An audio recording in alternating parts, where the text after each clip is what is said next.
میرا ڈاکٹر شوہر صبح ہسپتال میں ہوتا اور شام کو اپنا کلینک کھول کر بیٹھ جاتا۔ وہ رات کو 3 بجے گھر آتا اور مجھے 2 لاکھ دے کر کہتا، یہ میری ایک دن کی کمائی ہے۔ میں روز نیا سوٹ پہن کر تیار ہوتی، مگر وہ میری طرف نہ دیکھتا اور سو جاتا۔ وہ ہر وقت صرف پیسوں کے چکر میں رہتا تھا۔ ایک روز رات کو نیند نہ آئی تو میں برقع پہن کر شوہر کے کلینک چلی گئی، مگر سامنے کا منظر دیکھ کر میرا دل پھٹ گیا، کیونکہ میرا نام عائشہ ہے، میری عمر 22 سال ہے، میرا تعلق ایک غریب گھرانے سے تھا، مگر آج اچانک میرے لیے اس شہر کے نامی گرامی ڈاکٹر کا رشتہ آ گیا تھا۔ اماں نے ایک جملے میں کوئی 4 دفعہ یہ بات جتائی تھی کہ لڑکا بہت بڑا ڈاکٹر ہے، اپنا کلینک بھی چلاتا ہے اور ایک بڑے ہسپتال میں نوکری بھی کرتا ہے۔ جب اماں کی بات ختم ہوئی تو میری طرف دیکھ کر کہنے لگی، اتنا اچھا لڑکا ملنے پر بھی تیرے چہرے پر کوئی خوشی نظر نہیں آ رہی ہے۔ میں نے اماں سے کہا کہ مجھے سمجھ نہیں آ رہا کہ لڑکا ڈاکٹر ہے، اتنے بڑے گھرانے سے ہے، پھر وہ ہم جیسے غریبوں کے گھر رشتہ لے کر کیوں آیا ہے؟ اسے تو کوئی بھی پڑھی لکھی اپنے جیسی امیر لڑکی مل سکتی تھی، پھر اس نے ہمارے ہی گھر رشتہ کیوں بھیجا تھا؟ میری بات سن کر اماں نے سر پکڑ لیا اور کہنے لگی، کوئی گھڑی قبولیت کی بھی ہوتی ہے، اس لیے اپنے منہ سے اچھی بات نکالا کر۔ اللہ نے تیرے لیے اگر اچھا رشتہ بھیج ہی دیا ہے تو شکر ادا کر۔ اس طرح کی ناشکری کر کے تو اپنے رب کو ناراض کر رہی ہے۔ ہو سکتا ہے تیری کوئی بات اسے پسند آ گئی ہو۔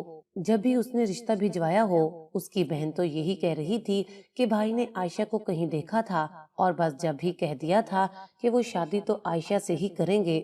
یہ کہہ کر اماں مسکرا اٹھی اور میری بلائیں لینے لگی، اور میں سوچ میں پڑ گئی کہ میں اس ڈاکٹر کو کہاں ملی تھی۔ اماں کہنے لگی، جب شادی ہوگی تو اس سے پوچھ لینا کہ اس نے تجھے کہاں دیکھ کر پسند کیا تھا۔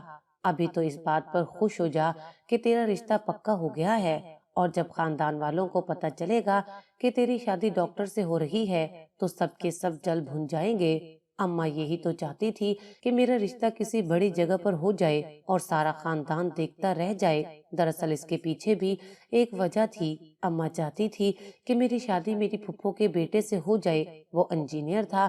جب یہ بات اماں نے باتوں باتوں میں پھپھو کے سامنے کی تو وہ غصے ہو گئیں اور کہنے لگیں، بھابھی، بندے کو اپنی حیثیت دیکھ کر بات کرنی چاہیے۔ میں تو یہ سوچ کر آپ کے گھر آ جاتی ہوں، آپ میرے مرحوم بھائی کی بیوہ ہیں، لیکن اس کا یہ مطلب تو نہیں ہے کہ میں عائشہ کو اپنی بہو ہی بنا لوں گی۔ میرا بیٹا انجینئر ہے، میں اس کی شادی کسی امیر اور پڑھی لکھی لڑکی سے کروں گی۔ آپ نے تو اسے میٹرک کروا کر گھر بٹھا لیا ہے، آپ نے تو بلا وجہ کے خواب دیکھنا شروع کر دیے ہیں۔ یہ کہہ کر پھپھو تو چلی گئی تھی، لیکن اماں کا دل خون کے آنسو رونے لگا تھا۔ ابا کے فوت ہو جانے کے بعد سارے ہی رشتہ داروں نے ہم سے منہ پھیر لیا تھا۔ ایک پھپھو تھی جو ہمارے گھر آتی تھیں، اور ان کا بیٹا اجمل بھی پھپھو کے ساتھ اکثر ہمارے گھر چکر لگا لیا کرتا تھا۔ اس کا رویہ میرے ساتھ اور اماں کے ساتھ اتنا اچھا تھا کہ اماں نے ہم دونوں کی شادی کے خواب دیکھنا شروع کر دیے تھے۔ انہیں بھی اندازہ نہیں تھا کہ پھپھو صرف دکھاوے کے لیے ہماری خیر خواہ بنتی ہیں، کیونکہ انہیں اپنے سسرال میں اپنا نام اونچا کرنا تھا۔ وہ دنیا کو بتانا چاہتی تھی کہ بھائی کے مرنے کے بعد بھی انہوں نے بیوہ بھابھی اور یتیم بھانجی کو بے آسرا نہیں چھوڑا، لیکن ان کے دل میں ہمارے لیے ذرا برابر بھی جگہ نہیں تھی۔ اس دن کے بعد سے پھپھو نے کبھی ہمارے گھر کا رخ نہیں کیا تھا، اور اماں کو اس بات کا بڑا دکھ تھا، لیکن اماں بیچاری بھولی بھالی سی تھیں، انہیں لوگوں کے رویوں میں چھپے دوغلے پن کا اندازہ ہی نہیں تھا۔ اس لیے اب جب ڈاکٹر اشرف کا رشتہ میرے لیے آیا تو اماں خوش ہو گئیں اور کہنے لگیں، اب میں سارے خاندان کو بتاؤں گی کہ میری یتیم بیٹی سے شادی کرنے کے لیے شہر کے نامی گرامی ڈاکٹر کا رشتہ آیا ہے۔ میں نے تصویروں میں ڈاکٹر اشرف کو دیکھا تھا، وہ جوان اور خوبصورت بھی تھے۔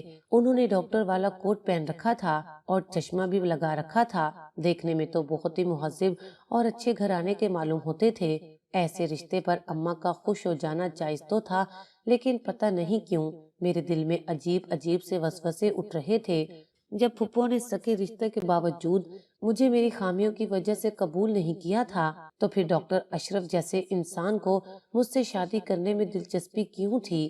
خیر رشتہ پکا ہو گیا تھا، اور پھر ڈاکٹر کی بڑی بہن ہمارے گھر آئی، اور نہ صرف انہوں نے مجھے بہت سارے تحائف کے نام پر زیورات اور کپڑے دیے، بلکہ اماں کے ہاتھ پر 1 لاکھ روپے رکھ کر کہنے لگیں کہ اشرف چاہتا ہے آپ لوگ اپنی طرف سے شادی کی تیاریاں کریں۔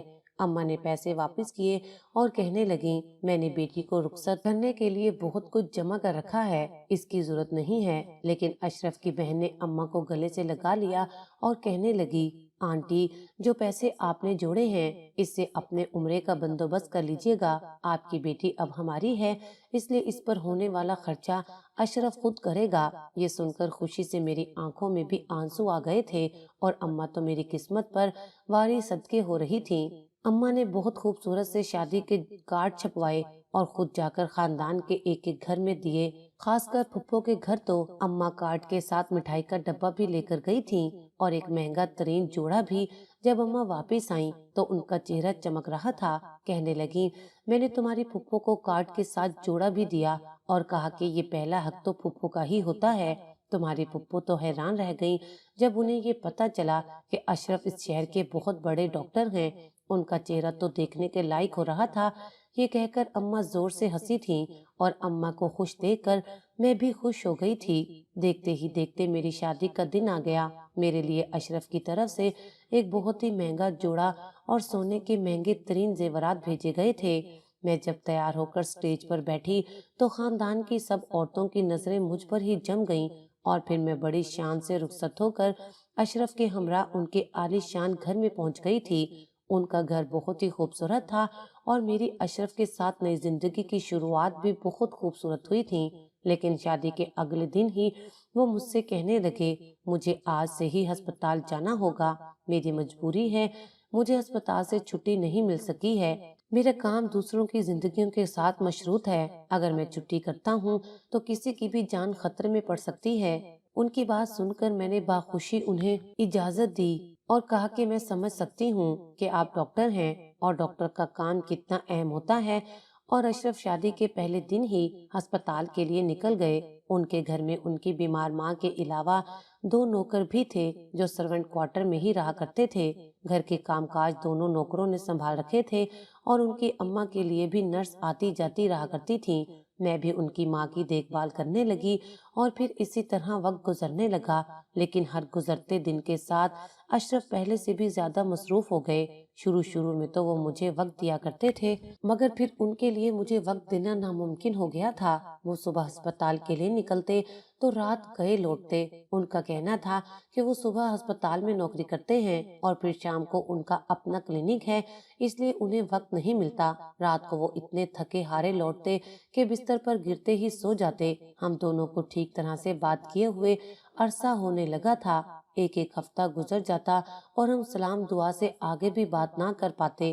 رفتہ رفتہ میں اس بات سے پریشان ہونے لگی تھی، سارا دن میں گھر کی 4 دیواری میں خود کو تنہا ہی محسوس کیا کرتی تھی، اس لیے میں اکثر ان سے شکایت کرتی اب آپ مجھے وقت نہیں دیتے، تو اشرف مسکرا کر کہہ دیتے کہ میری نوکری اتنی اہم ہے کہ میں چاہ کر بھی وقت نہیں نکال سکتا اور یہ سب میں تمہارے اور اپنے بہتر مستقبل کے لیے ہی تو کر رہا ہوں۔ ان کی یہ بات سن کر میں خاموش ہو جاتی کیونکہ واقعی میرا شوہر اتنا پیسہ کما رہا تھا کہ ہمارے گھر میں کسی چیز کی کمی نہیں تھی، بلکہ رات کو جب وہ اپنے کلینک سے آتے تو مجھے 2 لاکھ دے کر کہتے یہ میری ایک دن کی کمائی ہے، تم ان پیسوں کو الماری میں رکھ دو، صبح میں بینک میں جمع کروا دوں گا۔ اس کے علاوہ میرے شوہر نے میرا بینک اکاؤنٹ بھی کھلوا دیا تھا۔ اب میرے پاس بہت سا پیسہ تھا، ڈرائیور اور گاڑی بھی تھی۔ جب میں زیادہ کچھ کہتی تو اشرف کہتے تمہارا جہاں دل چاہتا ہے جاؤ، گھومو پھرو، شاپنگ کرو۔ میں نے کبھی کوئی روک ٹوک نہیں کی، پر یہ بات بھی سچ تھی کہ اشرف نے مجھے کسی بات سے نہیں روکا تھا۔ جب میرا دل چاہتا میں گاڑی میں بیٹھتی اور اپنی ماں کے گھر پہنچ جاتی۔ مجھے خوش دیکھ کر میری ماں بھی بہت خوش ہو جاتی اور اب تو میری اتنی بڑی گاڑی دیکھ کر پورے محلے میں میرے چرچے ہونے لگے تھے۔ ہر کوئی میری قسمت پر حیران تھا اور میں خود بھی خدا کی بہت شکر گزار ہوتی کہ اس نے مجھ پر بہت عنایت کی تھی۔ مجھے اشرف جیسا شوہر مل گیا تھا، لیکن بس ایک ہی مسئلہ تھا کہ اب میرے اور میرے اشرف کے درمیان دوریاں بڑھتی ہی چلی جا رہی تھیں۔ ہماری شادی کو 6 مہینے ہونے والے تھے اور میں امید سے بھی نہیں ہوئی تھی۔ ہر کوئی مجھ سے بچے کے بارے میں سوال کرنے لگا تھا۔ لیکن اشرف کے پاس اتنا وقت ہی کہاں تھا کہ ہم دونوں اس موضوع پر کوئی بات کر پاتے۔ ایک دن میں نے ناشتے کی ٹیبل پر ان سے کہا، آج آپ جلدی واپس آئیے گا، مجھے آپ سے ضروری بات کرنی ہے۔ تب اشرف نے صاف انکار کر دیا، کہنے لگے کہ موسم بدل رہا ہے، کلینک میں رش بہت زیادہ ہوتا ہے، میرے لیے جلدی آنا ممکن نہیں ہوگا۔ میں نے ان کا ہاتھ پکڑ لیا اور کہا کہ ٹھیک ہے، پھر آپ جانے سے پہلے میری بات سن لیں۔ اشرف نے مسکرا کر میری طرف دیکھا اور کہا کہ میں رات کو آ کر تمہاری ہر بات سنوں گا، مگر ابھی میں جلدی میں ہوں۔ اس سے پہلے کہ میں کچھ اور کہتی، وہ فون کان سے لگاتے گھر سے نکل گئے۔ میرا دل افسردہ ہو گیا تھا۔ انہوں نے میری بات کو غیر ضروری سمجھا تھا، جبکہ میں بچے کو لے کر بات کرنا چاہتی تھی۔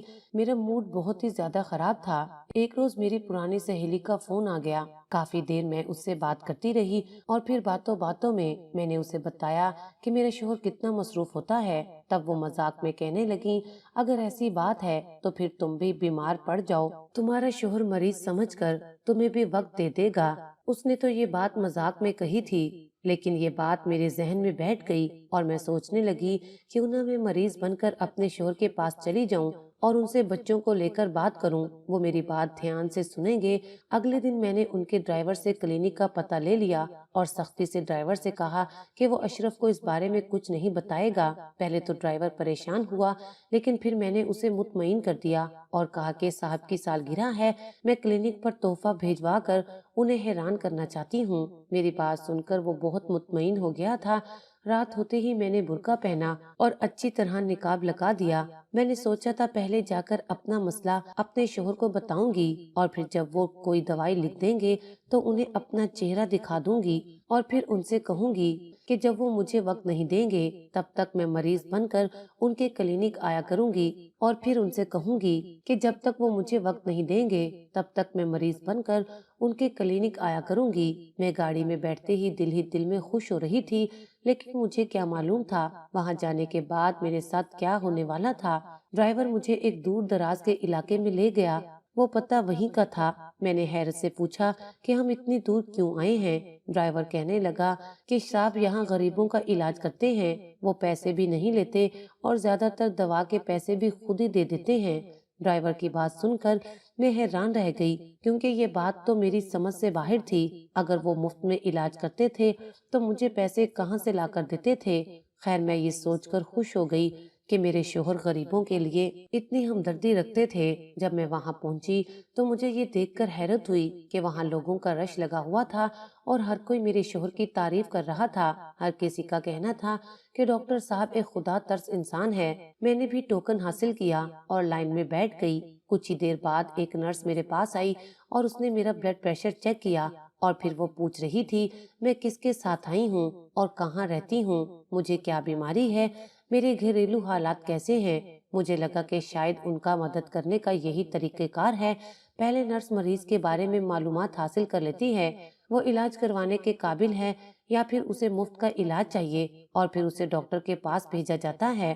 میں نے بہت سوچ سمجھ کر نرس کے ہر سوال کا جواب دیا اور خود کو بہت غریب ظاہر کیا اور بتایا کہ میرے والدین نہیں ہیں اور میں اپنی چچی کے گھر پر رہتی ہوں۔ یہ سن کر نرس نے افسوس کا اظہار کیا اور کہنے لگی ڈاکٹر صاحب آپ کا مفت میں علاج کر دیں گے اور دوائیاں بھی دیں گے۔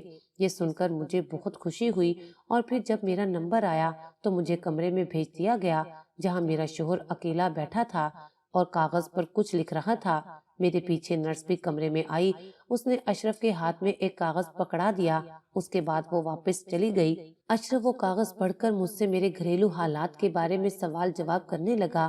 میں نے بڑی مشکل سے اپنی آواز باریک سی بنائی اور ان کے سوالوں کا جواب دینے لگی۔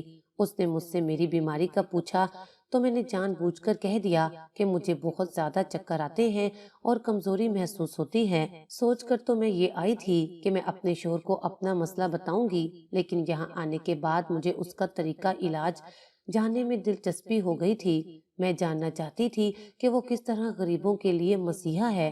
میرا مسئلہ سن کر وہ کہنے لگا، یہ کوئی ٹیسٹ کروانے ضروری ہیں جو بالکل مفت ہیں۔ اس نے اپنے کمرے سے جڑے ایک دوسرے کمرے کا دروازہ کھول دیا۔ وہ کہنے لگا، آپ یہاں پر پہلے ٹیسٹ کروا لیں۔ میں نے دیکھا کہ اس کمرے میں ایک اور آدمی موجود تھا اور کافی ساری مشینیں بھی رکھی ہوئی تھیں۔ میں اندر چلی گئی۔ اس آدمی نے مجھے ایک طرف لگے بستر پر لٹا دیا اور خود سرنج لے کر میرے پاس چلا آیا۔ مجھے لگا کہ شاید وہ میرا بلڈ لے گا اور پھر کوئی ٹیسٹ کرے گا، لیکن اس وقت مجھے حیرانی ہوئی جب اس نے میرے برقعے کا آستین اوپر کرنے کے بعد مجھے ایک انجیکشن لگا دیا۔ وہ کہنے لگا، گھبرائیے مت، یہ طاقت کا انجیکشن ہے۔ یہ سن کر مجھے تسلی ہو گئی کہ اس نے مجھے طاقت کا انجیکشن لگایا تھا، لیکن تھوڑی ہی دیر بعد میری آنکھوں کے سامنے کا منظر دھندلا ہونے لگا اور جب مجھے ہوش آیا تو میں اس کمرے میں نہیں تھی بلکہ ایک چھوٹے سے کمرے میں بند تھی۔ مجھے سمجھ نہیں آ رہا تھا کہ میں کہاں ہوں اور میرے ساتھ کیا ہوا ہے۔ ہوش میں آتے ہی میں نے چیخنا چلانا شروع کیا تو ایک آدمی کمرے کے اندر آیا اور کہنے لگا، شور مچانے کی ضرورت نہیں ہے، تم شہر سے بہت دور ہو اور یہاں کوئی تمہاری مدد کرنے والا نہیں ہے۔ میں نے پوچھا کہ تم تو میرا ٹیسٹ کرنے والے تھے اور مجھے کہاں لے آئے ہو؟ وہ ہنسا اور کہنے لگا، آج کے دور میں کون مفت ٹیسٹ کرتا ہے؟ ڈاکٹر اشرف اور میں دونوں مل کر کاروبار کرتے ہیں، تم جیسی غریب لڑکیوں کا سودا کرتے ہیں، اور جب تم نے نرس کو بتایا کہ تمہارے آگے پیچھے کوئی بھی نہیں ہے، صرف تمہاری چچی ہے جس سے تم سے کوئی سروکار نہیں ہے، پھر ڈاکٹر صاحب نے خود تمہیں میرے پاس کمرے میں بھیج دیا اور مجھے بتا دیا کہ تمہارے ساتھ کیا کرنا ہے۔ اب تمہیں بیچ کر 5 لاکھ آرام سے مل جائیں گے۔ تم آگے دبئی چلی جاؤ گی اور ان پیسوں میں سے کچھ حصہ ہم غریبوں کے علاج پر لگا دیں گے تاکہ وہاں کے لوگوں کو ہم پر شک نہ ہو۔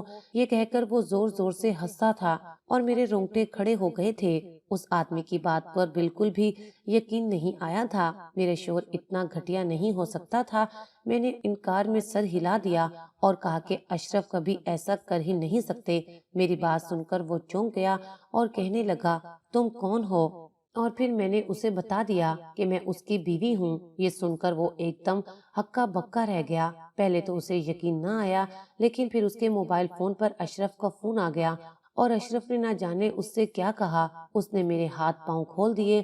تھوڑی ہی دیر بعد میرا شوہر وہاں پہنچ گیا اور غصے سے کہنے لگا، تم میرے کلینک کیوں آئی تھی اور جھوٹ بول کر مریض بننے کا ڈرامہ کیوں کیا؟ میں نے نفرت سے اپنے شوہر کی طرف دیکھا اور پوچھا کہ اپنی بیوی کے غائب ہونے پر تم کس قدر پریشان ہو گئے؟ کیا ان لڑکیوں کے بارے میں بھی سوچا ہے جنہیں آج سے پہلے تم فروخت کر چکے ہو؟ میری بات سن کر وہ خاموش ہو گیا۔ اس نے میرا ہاتھ پکڑا اور کہنے لگا، فی الحال یہاں سے چلو، باقی کی بات ہم گھر پر جا کر کریں گے۔ میں نے اشرف سے اپنا ہاتھ چھڑوا لیا اور کہا کہ جب مجھے بیچ ہی چکے ہو تو پھر کس حق سے یہاں سے لے کر جا رہے ہو؟ اشرف نے ایک تماچا میرے منہ پر مارا اور مجھے گھسیٹتا ہوا گھر لے آیا اور کہنے لگا، اگر مجھے ڈرائیور نہ بتاتا تو تمہیں پتا ہے تم کتنی مشکل میں پھنس جاتی۔ میں نے اس سے کہا کہ مجھے سب کچھ سچ سچ بتاؤ، تم ڈاکٹر بھی ہو یا صرف ڈاکٹر ہونے کا ڈرامہ کرتے ہو؟ تب اشرف کہنے لگا، میں بہت کم وقت میں امیر ہونا چاہتا تھا اور اسی لیے میں نے یہ شارٹ کٹ راستہ اپنایا تھا۔ ایک ایک مریض کو دیکھنے کے بعد اتنا پیسہ نہیں ملتا تھا جتنا کہ ایک لڑکی کو فروخت کر کے مل جاتا تھا، اس لیے میں اس کاروبار کا حصہ بن گیا۔ میں نے اشرف سے پوچھا، کیا تمہیں بالکل بھی انسانیت کا خیال نہیں آیا تھا؟ وہ کہنے لگا کہ نہیں، مجھے بس پیسہ چاہیے، اس کے علاوہ میرا کوئی مقصد نہیں ہے۔ میں نے اشرف سے کہہ دیا کہ میں مزید اس کے ساتھ اپنی شادی شدہ زندگی کو آگے نہیں بڑھانا چاہتی۔ یہ کہہ کر میں اس کے گھر سے نکل آئی۔ اشرف کا خیال تھا کہ وہ کچھ دن بعد مجھے منا لے گا، مگر میں نے یہ نوبت ہی نہیں آنے دی اور میں اپنے گھر سے جانے کے بعد سیدھا پولیس اسٹیشن گئی تھی۔ وہاں میں نے اس پولیس کو سب کچھ سچ بتا دیا کہ میرا شوہر ڈاکٹر کی وردی میں ایک بھیڑیا چھپا ہوا ہے۔ پولیس والوں نے بڑی حیرت سے مجھے دیکھا تھا اور پھر میری کمپلین پر تو اسی وقت ایکشن لیا تھا۔ میں پرسکون ہو کر اپنے گھر لوٹ آئی تھی۔ میری ماں نے سب کچھ جاننے کے بعد مجھے اپنے سینے سے لگا لیا تھا۔ پولیس والوں نے چھاپا مار کر اشرف اور اس کے گروہ کو پکڑ لیا تھا۔ اس واقعے کے بعد میں نے اشرف سے خلا لے لی تھی اور 1 سال بعد میری ماں نے میری شادی پرویز سے کر دی تھی۔ میرے شوہر پرویز کی کمائی اشرف سے بہت کم تھی، مگر مجھے اس بات کی بہت خوشی ہے کہ وہ رزق حلال کماتا ہے اور میں اس کے ساتھ بہت خوش ہوں۔